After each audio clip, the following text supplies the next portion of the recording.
uJesu Kristu inkosi bamtsibande. Ngiyabingelela kuwe baba. Baba, uNkulunkulu wakho uyaphila. uNkulunkulu wakho uyaphila, unamandla. Baba, ngisanda kuvuka nelinye iphupho baba.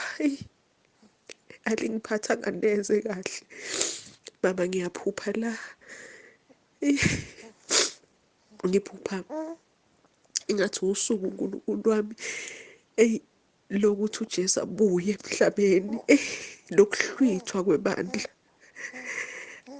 Angihlwithwanga mina, bengikubona konke kwenzeka.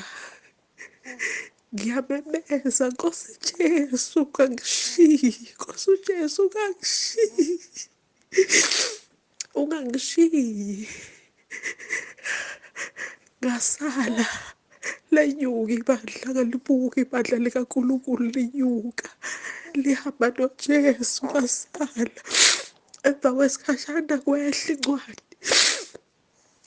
Ngathi siyazibheka amagama ethu njengabantwana bebheka amagama uma ngabe kuphuma ama-result wabo ka-matric. Kalibheke lami igama libhaliwe baba. Nkosi yami,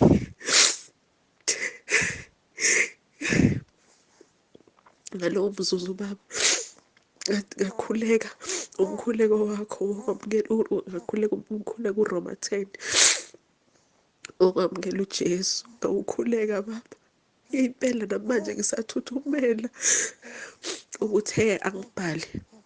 Ngakhumbula ukuthi uthe angibhale izono zami ngoba bengizovuma izono baba.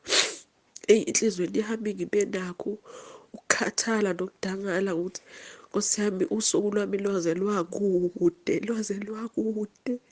Lezi zono zizongivimba ukuthi ngixhumane neNkosi uJesu.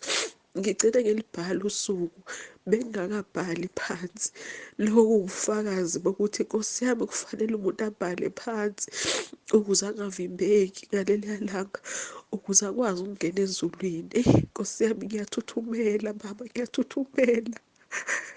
Ngiyabonga Nkulunkulu wami, ngiyabonga baba ukuthi uNkulunkulu benomusa kimi, wangivezela isimo sami naye, ukuthi ubudlelwane bami naye abuhambi kahle. Ngiyabonga bamtsibande, impela uJesu Kristu inkosi.